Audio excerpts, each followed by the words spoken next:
Hi, everyone. Looks like we've got lots of folks joining. Thank you so much and welcome. Today's webinar is on corporate learning in the virtual world. I'm going to kick off today with some introductions. Kurt is going to share an overview of the work that Dignity Health Global Education has been doing.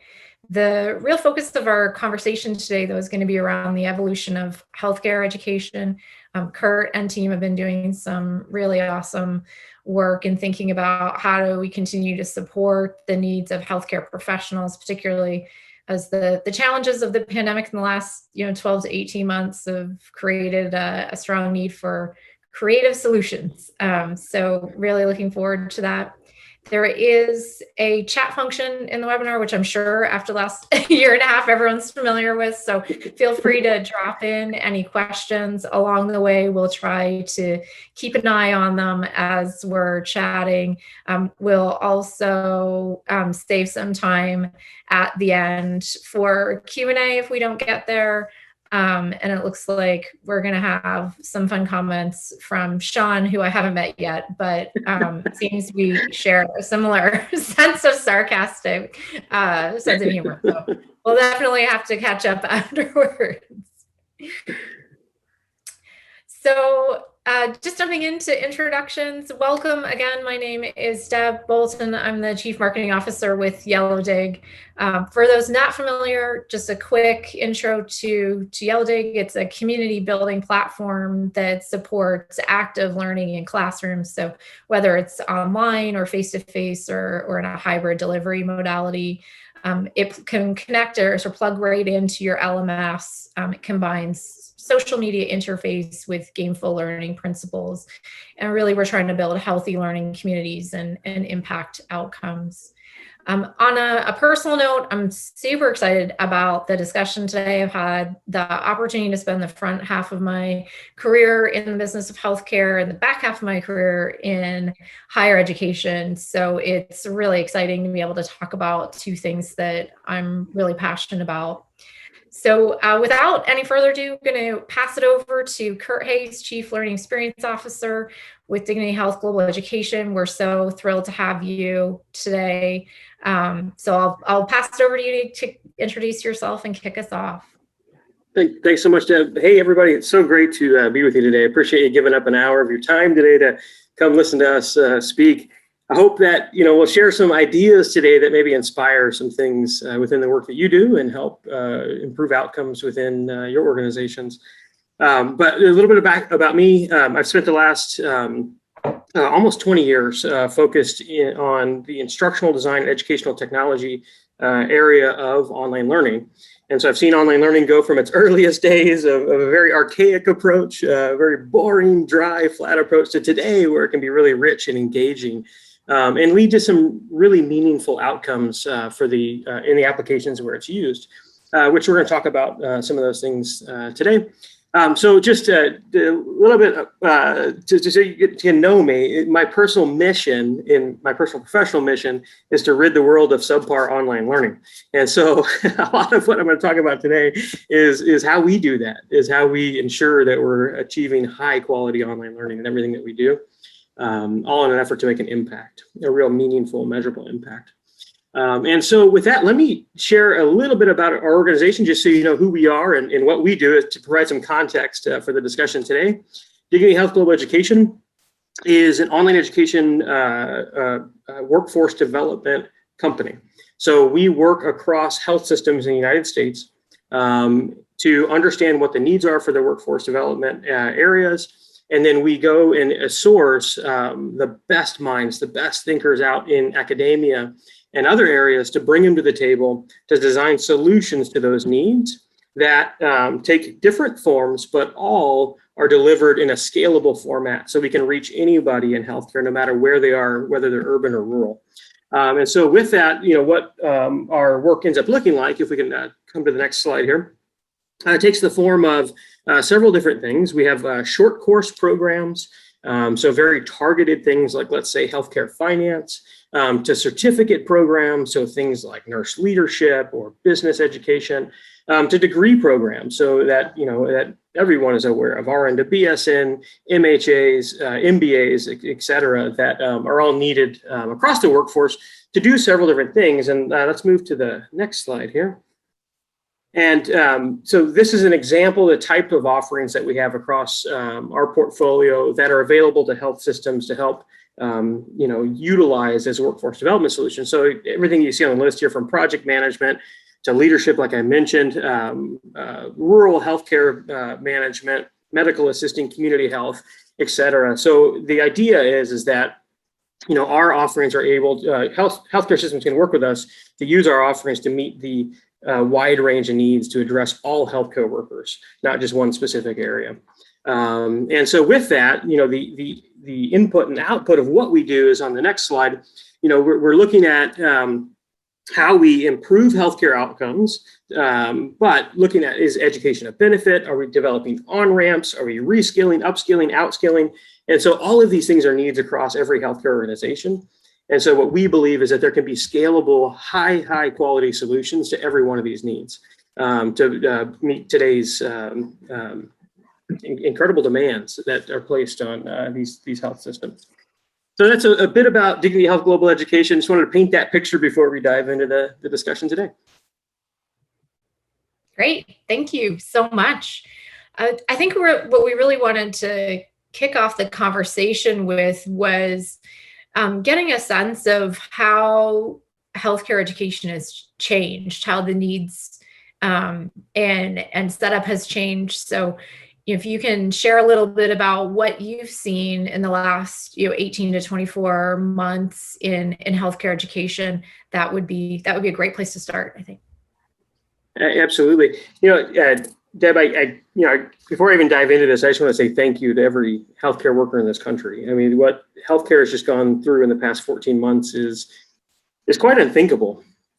I struggle to find adjectives to describe just how bad it was for healthcare workers across the United States, across the world. And there's just been this deep sense of admiration and appreciation that I've had, throughout this, as we've realized just how critical and important every single healthcare worker is. One of my favorite memories of COVID, if I can put it that way, is there was this moment in time where there was this shared appreciation across the country where folks would go outside of their house, in the evenings and bang pans and make noise to show their appreciation for healthcare workers. And I just hope everyone felt that and heard that within healthcare, because I think the world is certainly much more aware of their appreciation than they ever have been.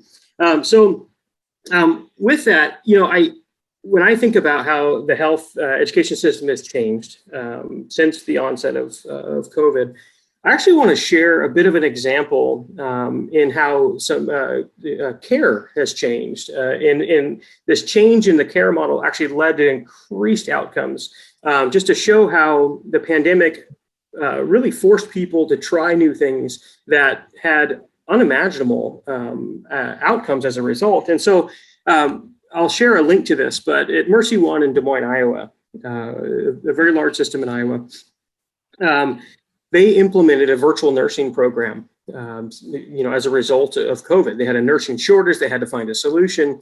And so imagine, this program where they wheeled in video conferencing equipment, or they had video conferencing equipment, I should say, in every single hospital room. And they centralized a nurse manager that could then coordinate care for every single patient. And throughout this process, they actually found it increased outcomes across the board. They had improved quality, decreased falls, decreased medication duplication, decreased missed care, 0 catheter-associated urinary tract infections, which is quite unheard of. And they even saw their patient engagement scores go from percentile ranking in the 60s up to 100%. And so pre-pandemic, the thought of having a video conferencing system in a hospital room would probably have been just like, oh, come on, no, we need people in there, right? But if we think about what changed, is they improved communication, they improved collaboration through a change in their technique, a change in their process. And it took the pandemic to drive the need to get to that point. And so lesson that I take from that, and when I look at that example, while it's not an education example, the lesson I take from that is that virtual doesn't have to be a limiter. In fact, it can be an enabler. So if we're willing to take the plunge and try something different and try a different approach, we can lead to actually incredible outcomes as a result. And so now if we kind of look at some of the education things that changed within healthcare, you can start to see some hints of that exact same thinking that's happened across education. And so, early in the pandemic, obviously there was a drastic need for COVID protocol training. So massive, amounts of efforts are put into e-learning modules for, rapid dissemination of information. Everything that clinicians needed to know about, COVID and how to handle these patients. But then there was a 240% increase in demand for ICU nurses during the first wave of the pandemic. And so then it was about, okay, how do we train folks that have been focused on other areas of care to now be in the ICU and do that quickly? And so you saw some really innovative adaptive learning solutions that came out. You saw numerous online programs that came out that could handle the didactic portion of those, transitioning those nurses. In community education. So this is one that I actually really love. This story is, health systems, especially not-for-profit health systems, dedicate a good amount of resources to educating the community around things like oral health, diabetes, those sorts of things that are these, chronic illnesses for the community members that don't always have access to those kind of resources, so that they can help improve their health outcomes. And so they've always relied on in-person sessions. You can imagine the demographics of these communities. A lot of the demographics that are in need of these educational programs are older. And so pre-pandemic, the thought of having them join a Zoom session was, no, there's no way they're going to join a Zoom session. You just mentioned, I think by now everybody knows how to use chat, right? Well, yeah, the world has changed. Using Zoom is now as familiar to everybody as using a touch telephone back in the day, right? And so that's exactly it. Even my mom's on Zoom calls and Zoom travel and and so we worked with these community educators to equip them with Zoom skills and also best practices for Zoom training and those sorts of things. And now I don't know that they'll ever go back to just in-person sessions, because they've increased the number of participants that are able to join these sessions because they have these virtual programs now. And so they've been able to expand their educational programs as a result of now having taken on this new virtual format. So again, virtual doesn't have to be a limiter; it can actually be an enabler. And then if we look at nursing schools and how they shifted to virtual clinicals, how can we be more efficient in educating nurses across the country to increase the pipeline of incoming nurses? Nursing is one of the roles within healthcare that has the greatest shortages. So how can we learn from what we had to do to then improve outcomes from here on out and not go back to the way that it was? So the kind of the last thing that I saw change within healthcare education is all of a sudden instructional designers became a critical role within every healthcare system and every organization around the world. I think every instructional designer was kind of given a superhero cape in a sense, throughout the pandemic, because they really led the way in how do you do this, and how do you transition to virtual formats, how do you transition to alternative formats in a strategic way to still lead to high quality educational outcomes. And so, to me, when I look back, what's happened is there's been a change in perspective and a willingness to solve problems differently. I think that's the biggest thing that's changed in healthcare education.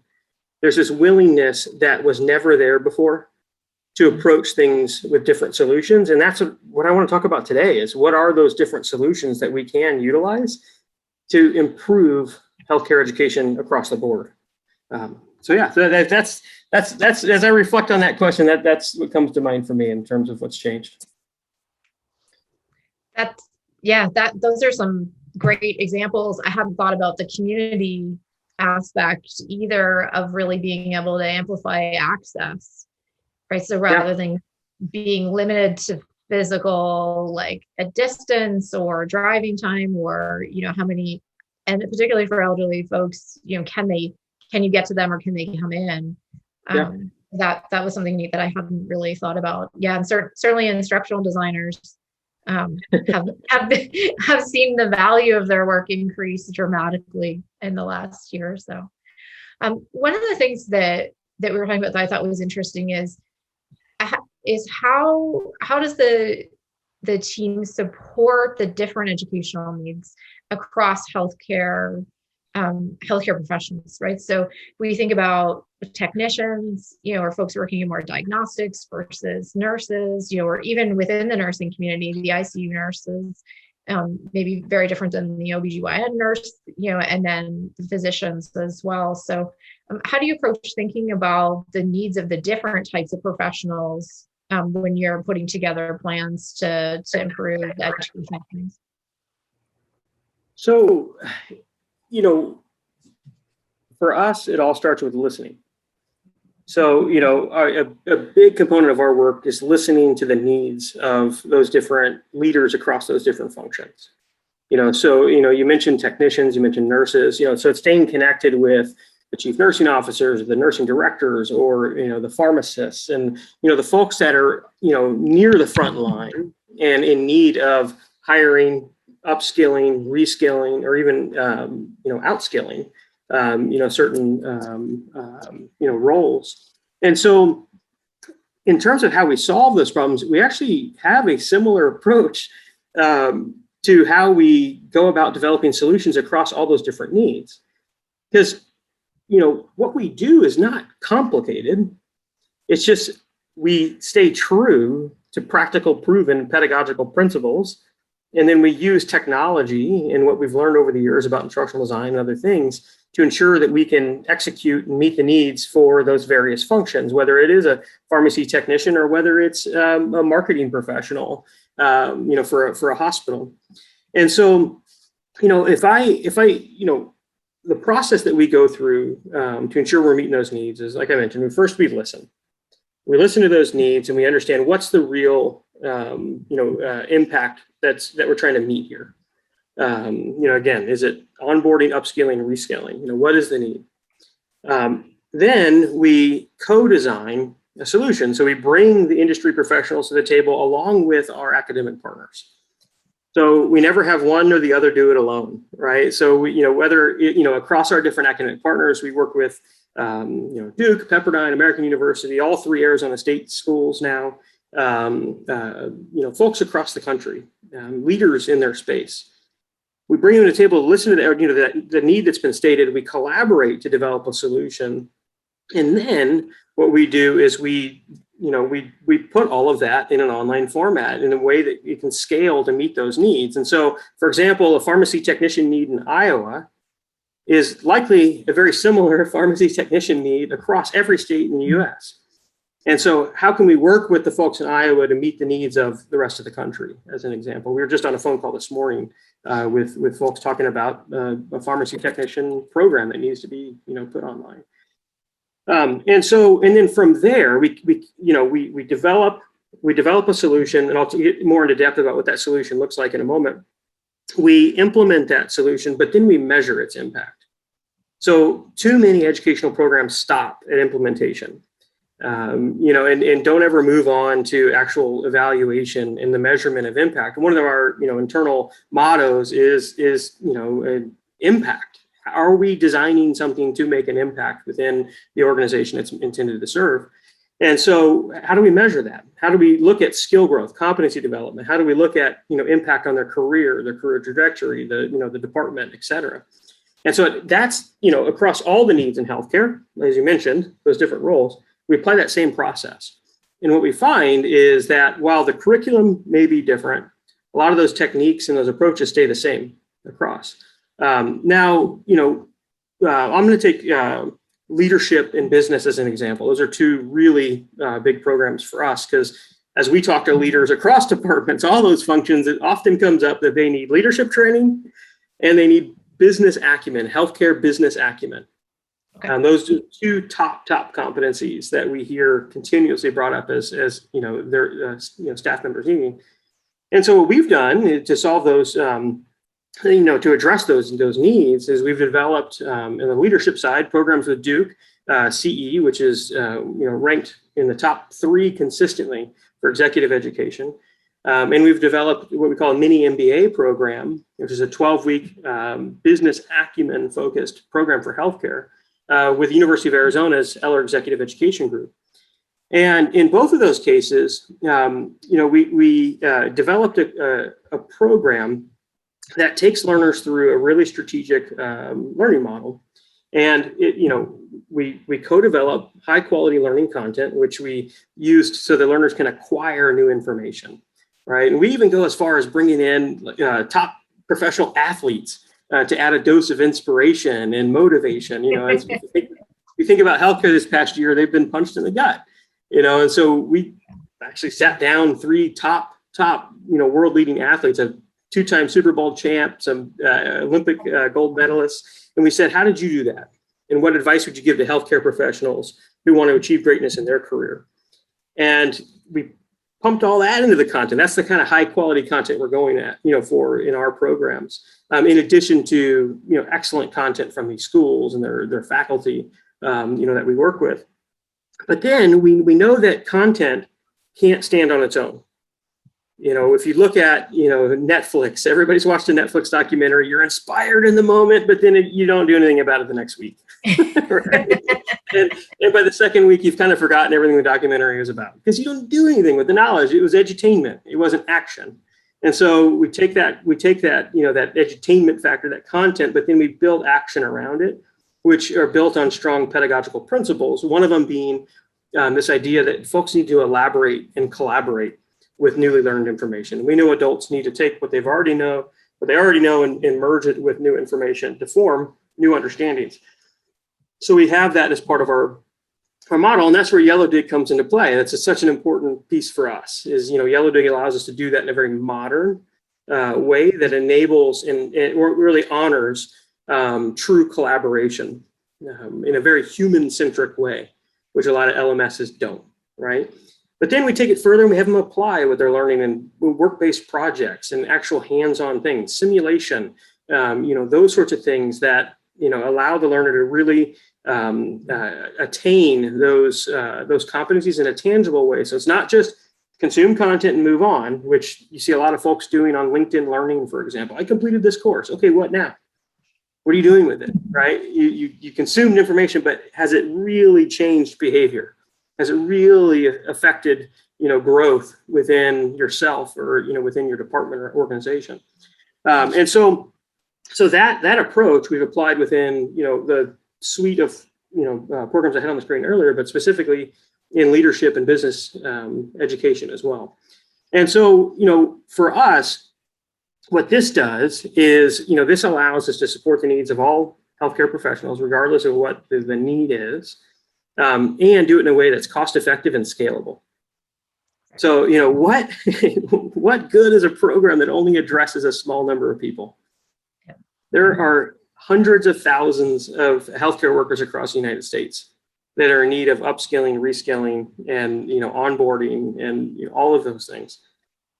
What good are programs that don't scale? Yes, they're good in a very isolated situation, but healthcare needs big solutions to these massive, workforce development challenges that they have.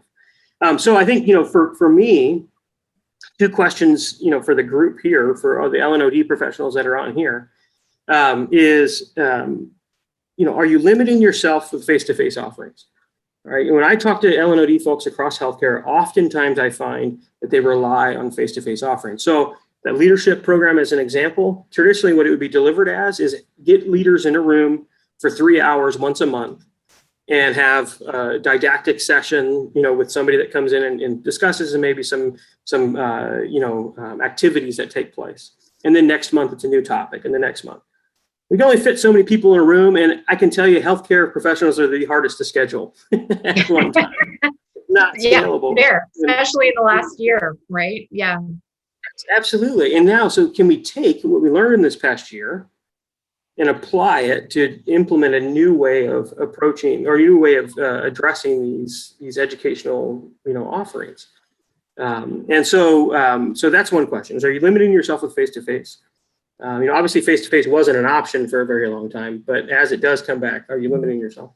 And then are you achieving meaningful outcomes with self-paced e-learning? So a lot of systems that I talk with as well, oh, we have all this e-learning library. E-learning libraries do not solve workforce development problems. And, if you look at, completion rates across those libraries, but then also how are we measuring true skill growth and competency development via just standalone self-paced e-learning modules? There has to be more than just an e-learning module. And so those are as I think about how we've approached, solutions to these different healthcare professionals and how it contrasts with some of the traditional methods that are utilized across healthcare. Those are kind of the two questions that I think can help all of us get to implementing, a model that changes the way we educate that can also then lead to better outcomes, much like what happened with the Mercy One example I gave with the change in their care model. Yeah, I particularly love the second question. Well, both questions obviously are great, but this is something that we've been talking about too, that's come up in the last couple of weeks is, well, and really, I guess it's been a discussion in the online learning space for years, is the cost to develop e-learning programs, right, and online degrees. And it hasn't necessarily been, the cost saver that people originally thought it could be. It does take quite a bit of skill and craft to create, to your point, like an engaged digital learning experience, not, the 20 years ago one where, we were still sort of probably mailing DVDs back and forth from each other, but, how are we actually creating the learning platform? So, so much time and thought goes into developing them. But to your point, if we're not actually, like, if they're not getting used and they're not impacting outcomes, or we don't know they're impacting outcomes, that's a significant investment that's been made, and we don't know, what did we get out of it. And a strategy I would give folks is, leverage programs that have been established and created, high quality programs. Not all online learning or programs that are available are created equally. Yep. I'm a little biased, but I believe our programs are high quality, and from a pedagogical perspective as well as a content perspective. But then adapt it. You don't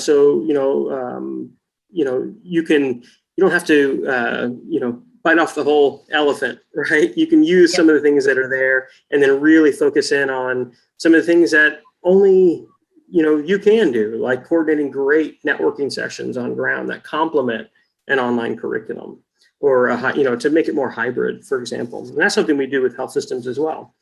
So there'll be a group of nurses that go into our Duke nurse leadership program, and monthly they'll get together on ground and network. So you really leverage that human experience for what it's great for, but you leverage the online component for what it's great for, which is high impact application-based learning, rather than being a passive recipient of a lecture, right, or a didactic component. You're engaged in the learning, but then you're using the valuable in-person time for what it's best for. So we do a lot of that work as well. So I think, yes, it can be expensive to develop content, absolutely, and time consuming, but there's a lot of options that are out there that you can then just use to leverage to create something for yourself. Okay. One of the things that I thought was interesting too about the work that you're doing is how you purposefully create the student communities, right? And how do you create the classrooms? So for courses like the leadership courses or the mini MBA courses, balancing the individual needs with the benefit to diverse group learning. So do you want to share a little bit about how do you approach building the student communities when you're putting students together to create those connections and support, and to your point around, how do we use the virtual classroom to really expand access and use it as a leverage to support more healthcare professionals? Yeah, I think if we look at going back to the comment I made a moment ago about elaboration, the importance of that in the learning process, giving learners the opportunity to authentically elaborate on what they're learning in a meaningful way, but to be able to do that with their peers is something that we found has been crucial, both from a desire for the learner. So one of the highest rated incoming reasons that folks will take a program with us, or that systems will work with us on a program, is to create a network of professionals. Right. So as adults, we need networks. We need them as children too. But in our professional lives, networks are important. And in healthcare, it's often siloed. And it's one of the longtime criticisms of healthcare is that there's silos across these hospitals and these different systems.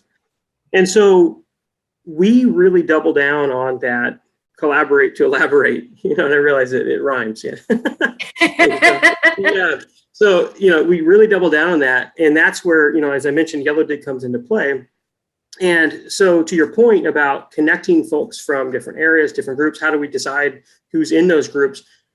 In the beginning, we thought that there would be resistance for systems wanting their employees in with employees of other systems, or certain departments in with members of other departments, et cetera. But what I've actually found is that people want to be, co-mingled with others from other departments, other systems, other roles, et cetera, and that there's great value in that. And by doing what we do in an online format, we can create networks across the United States.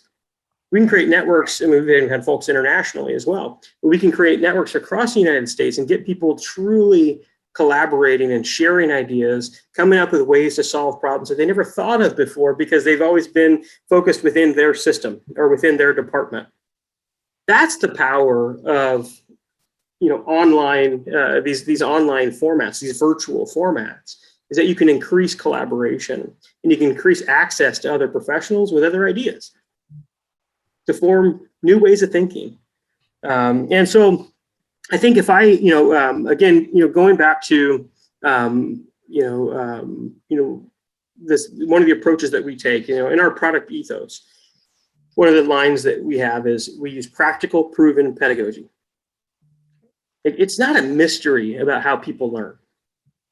It's just not always easy to design solutions that best match how we best learn. But there's never been a better time than now to implement those solutions because, number one, the perspectives have changed, right? So people are more willing, just like, you mentioned about people knowing how to use Zoom, right? Just like all of a sudden people were willing to have a video conferencing system in their hospital room, right? The perspectives have changed. The world has changed. We view things differently than we did prior to the pandemic.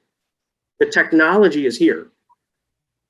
We have the right technology tools to implement solutions that honor good pedagogy. For a long time, online was held prisoner to the availability of quality technology that you could use to implement good pedagogy. That's no longer the case. There's quality technology like Yellowdig that you can use to put in place good pedagogy. So then now you've got the right, the perspectives have changed, the tools are available, and then now it's just about implementing. And to me, there's never been a better time to solve problems in new and creative ways and not go back to the old ways of doing things prior to the pandemic, which, I know I'm kind of beating up in-person learning and e-learning, self-paced e-learning, but those were largely the two options. Attend this lunch and learn. Attend this monthly session. Complete this self-paced module. There's got to be more to it. We can be so much more dynamic in the way that we solve these problems, and now's the time. And so, and I think the world's receptive to it. So let's do it, right? Let's put in place some big solutions to these big problems that we're looking at. And I should say opportunities, right? I know I'm not supposed to say problems, but these big opportunities. Opportunities for creative solutions, I think. There we go. Yeah. Yeah, no, but it's true. There's been so many there's so many challenges to the way we've looked at things, I think, and I think your comment on the perspectives changing is really great, because to your point, it doesn't have to be either or anymore. There's a lot of gray in between the lunch and learn and the self-paced course that we're able to take advantage of now. It's just trying to really imagine how we want to go about doing that, and try it. The space between, right? Yes, that's exactly it. Space between is a good Dave Matthews song. But the space between, like if we hone in on that, like if we look at that, that's the missing piece. Yeah.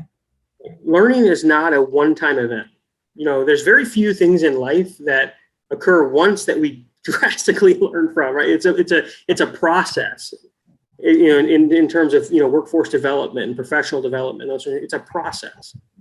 So very rarely do you sit through a 90-minute lecture and then all of a sudden everything ahead has changed without a very intentional approach to implementing those changes. Yep. And so, how do we look at that space between? How do we fill it with an opportunity to collaborate, an opportunity for learners to really dissect what they've heard, understand it, and then begin to build a new understanding that they can then go and apply in their practice, in their world. And the goal here, I think, is to incentivize learners to collaborate, to elaborate on newly learned information. Right? That's the goal. How can we incentivize learners to collaborate beyond just the lunch and learn or the self-paced e-learning section? Yeah. We found a lot. It's a great when you were reminding me your comment about, what do we take away from a 90-minute session of painful 8 a.m. undergraduate cellular biology classes, where apologies to my professor at that time, but I guarantee I did not take away anything from that early morning class, versus I had the opportunity to do a cadaver dissection-based anatomy class, where it was group work and, much more out of that than an 8 a.m. didactic lecture on cellular biology, which, required significant amounts of caffeine to connect.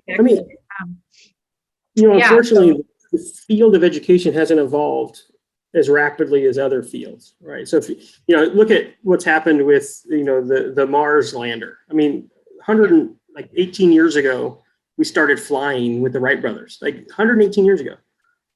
That's not that long. And in that time, now we've landed 3 rovers on Mars, completely autonomously, right? What? Mind blowing. That was one of the greatest moments that I have seen in life. Seeing that little lander make it. But if you look at education, this pandemic exposed that we haven't really evolved the way in which we deliver education, at least, especially to that extent. We have evolved other fields. So, at the start of the pandemic, you had everybody all of a sudden take their classroom-based instruction to where? Zoom, right? They took their classroom-based instruction to Zoom, and you had students complaining that all they're doing now is sitting 8 hours in Zoom sessions to replace the 8 hours of in-person instruction. That's not an evolution of education. That's not an effective, pedagogical approach. So, how do we implement new models that really lead to true meaningful outcomes by respecting proven pedagogy, leveraging technology, and now this new willingness to try new things, do things differently?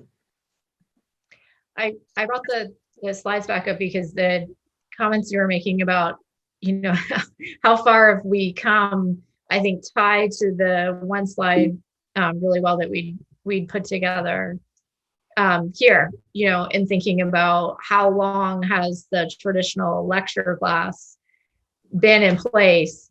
And, I think we've all sat in, well, maybe not all of us have sat in the second row, but, certainly all of us have sat in the different rows. We all know how much engagement is happening in that row in the corner, right? The friends helping you to stay awake. Yeah, it's yeah. We've, most of us have those memories. So anyway, I thought that was a great segue to this slide, and thinking about what you're talking about in terms of the opportunity, which is a lot of what the Yellowdig team has been thinking about in the last few years. Is there's definitely aspects of the classroom setting that were great, and that still are great, and that work really well. But there's aspects of the classroom setting that are challenging, like, the folks in the back room, or accessibility concerns. And, there's a number of things that we could do to try to impact that. So, just for context for folks looking at the slide now, on the right, one of Kurt's classes using the Yellowdig community engagement tool, we're able to produce network graphs of the students in class. And what this does is show us to what extent are students connected to each other and actually engaging with each other in the classroom. So this one is actually a particularly interesting example, because normally what you would see in classrooms is a handful of folks not really connected. So this network graph is really showcasing the balance of connections that people were able to develop with their peers, their peer students in class. What it also lets you do, like I said, in a normal case where you see outliers or students that are not as connected, or they've only got one line coming in, is identify the folks that are not as engaged and maybe not participating in and not kind of jumping into the elaborate, collaborate philosophy. And, for faculty, there's an opportunity then to outreach more specifically to understand how can we bring those folks back in, how do we provide more support on those folks. Absolutely. Those lines for me represent opportunities to, really take their learning further, rather than just passively consume like what's happening in that audience, on the left. It's actually collaborating, elaborating. It's actually doing something with what they've already, consumed. An example here, Deb, that I think I shared with you before that we're working on is, in the last fall, in the thick of things with COVID, there was supposed to be a women's heart health symposium that took place in person. Well, it couldn't happen in person, and for obvious reasons. And so they moved the event to online over Zoom on a weekend. So one day there was, I think it was a 6 or 8 hour session with unbelievable speakers. I mean, some of the smartest people, in the medical space presenting. And then Sunday was I think a 4 or 6 hour session. I can't remember, on Zoom as well. And so everybody was invited to attend. You had all these people, just like today, sitting in, watching this session, all these people watching these advancements in women's heart health. And it went through, a series of, 40 to 60-minute sessions, et cetera, and, some Q&A panels and those sorts of things. But as I sat and I watched this, and I thought, oh, gosh, this is not education. This is not, it is, I guess, a form of education, but it's not high impact. And so now what we're talking about this year is, taking maybe, potentially having an in-person small session where we capture the content, but then repurposing that for an online interactive, collaborative event for all those doctors that need to attend remotely. So instead of just having people sit and passively consume information, which is not an effective form of knowledge transfer, right? It's getting them engaged. And so then if you look at, that network graph, it's then all of a sudden these doctors from around the country are exchanging ideas and collaborating around what they've now heard from the symposium, rather than just being passive, recipients of that information, and maybe not actually, having it, transfer. And so that's how we're looking at, leveraging social learning platforms, Yellowdig in particular, to change the way education and information is disseminated across the healthcare and medical community. So imagine, no longer having to sit in a boring lecture hall, but rather being an active member and an actively engaged member in a learning community. Yeah, we pulled a couple of the network graphs of classes in your programs, and just super neat to be able to see the depth to which the connections were built. And I think one of the things that's really interesting you talked about too is the perspectives changing. And so, shameless plug for Yellowdig here is one of the neat things about the platform is the gameful learning, right? And that's a specific way to try to incentivize students to build community and build interactions. And so it's really neat to see it work with healthcare professionals, and create the kind of connections to be able to support the pedagogical approach that you're looking to deliver. So yes, definitely a shameless plug here, but these graphs are just really exciting to see, because like you were talking about, these are places where these are courses where you're bringing together different professionals across different healthcare systems, across different parts of the country. You may even have international folks coming in and still able to, in an asynchronous environment, build these kinds of connections. So it's super cool.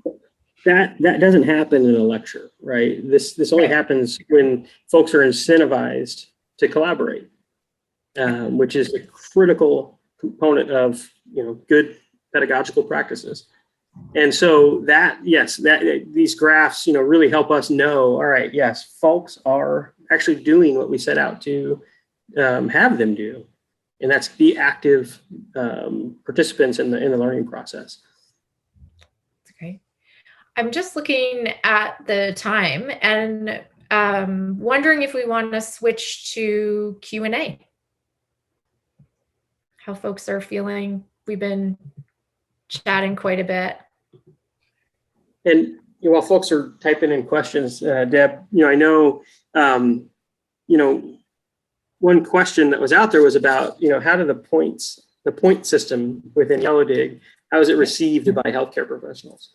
Yeah. And to be honest, I've leveraged social learning, approaches and online programs for quite some time, but I wasn't sure how it would be received by healthcare professionals. Their healthcare professionals are skeptical by nature, and they should be. They're very driven. One of the things I love about my job is that the folks in healthcare are incredible consumers of education. Right? They rely on education to advance their practice, advance their field, advance their career. And so, what we found is that the point incentive system that Yellowdig has actually drives folks in a very real and pleasant way within the programs that we provide. And so it's actually been well received, which, again, as I mentioned, I wasn't sure if it would be in the beginning, but it's been very well received. It incentivizes folks in the right way to get in and collaborate. And it's the right dose of, I hate this word, it's the right dose of gamification. Mm-hmm. There's probably a different term for what, the way that Yellowdig uses it, but it's the right incentive. Folks do need to be incentivized. They need to be incentivized to collaborate because, when we step out into an educational program, as soon as we step into an educational program, as soon as we step out, we're swept in to the stream of work and life. And that's just the reality of it, right? Like the current of our daily work and our lives is so strong that that moment to step out, as soon as we step back in, we're just caught right up in that current. And so there has to be some kind of incentive. There has to be. And what we found is that the Yellowdig incentive system works really well to keep folks actively engaged, even in that strong current that's pulling them back into their their daily tasks in their life and everything else. And just a quick note for folks that are less familiar with Yellowdig, the incentivization system or the point system, the way that it works in classrooms is to support students on sort of three core behaviors: listening, sharing, and interacting. So it's a little bit different than a typical sort of discussion board or sharing space, where you sort of are a little bit more limited in terms of, singular discussions or the kind of one post to response kind of strategies. So the way that Yellowdig encourages and rewards participation is on listening, sharing, and interacting. And those are the behaviors that we found drive the sense of community and the depth of connections that are able to be built. So just a quick addition to Kurt, what you were saying, for anyone who hasn't used Yellowdig before. This has been super interesting. I know, Kurt, you and I've chatted a couple of times, but I definitely learned more again listening to you today, which is great. Just a call out. I know we still got some folks listening in. If there's any questions that you want to ask, we'll also provide contact information for both Kurt and Dignity Health Global Education, as well as Yellowdig, if there's things that you'd rather follow up and chat with us about more individually. Happy to continue the conversation.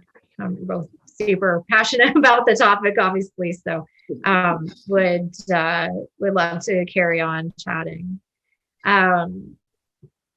Let's see, I think there's one that just dropped in the Q&A from Ryan. Hi, Ryan, thank you.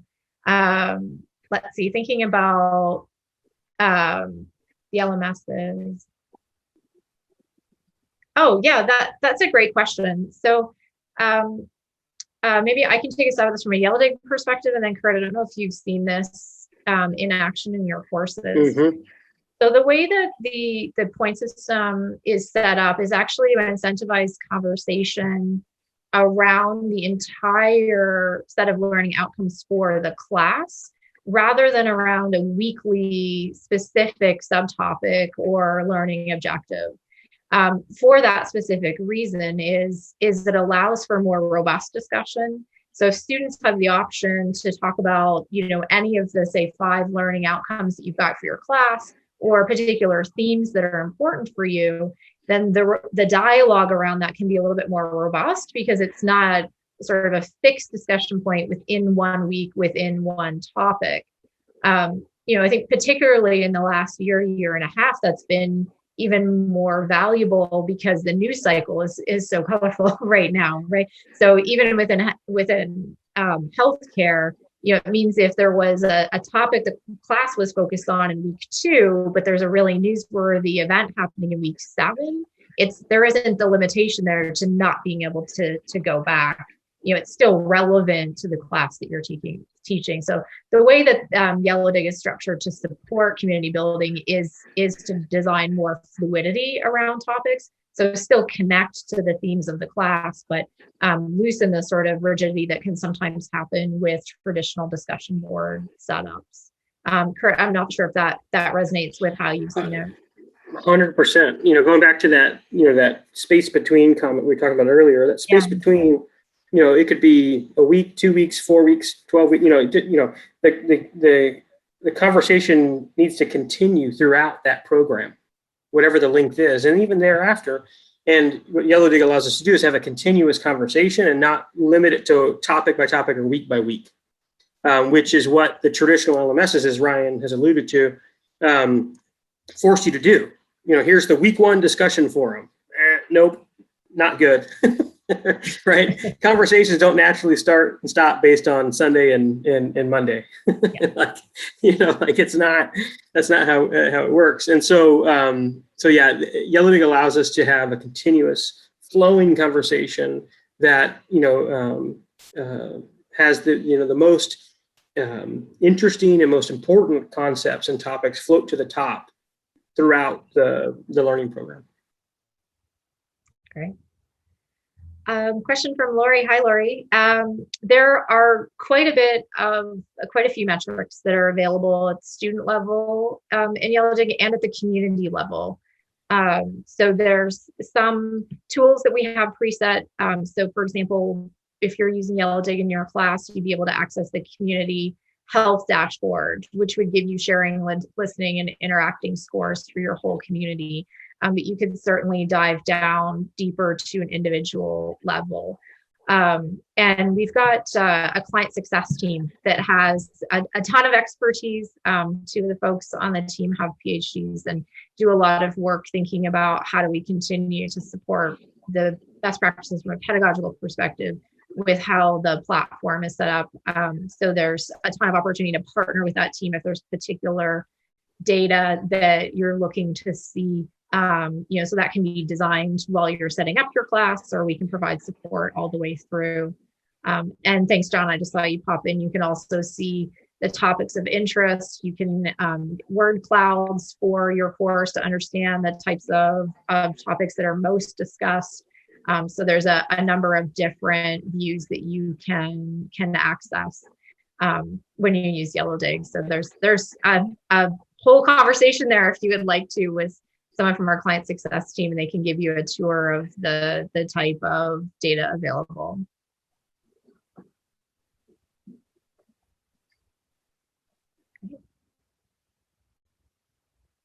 We've got just a couple of minutes left. If there's any other last questions, folks want to drop in here. Otherwise, what I'll do is pop up our contact information for everyone so that you are able to reach out to us after the fact.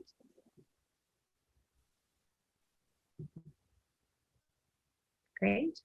All quiet. Yeah. Well, thank you everyone for joining. We really appreciate it. Thank you again, Kurt, for joining today. It's just always awesome to chat with you and hear what you and the team are up to. It's such important work, as you said. The stress and just absolute insanity that's been the experience of our healthcare workers in the last year and a half has just been unimaginable. So, really appreciate the efforts that Dignity Health Global Education is doing to provide support and think about how to get folks the training and education they need in a way that's going to work well for them. So, thank you so much for your time today. Thanks, everybody.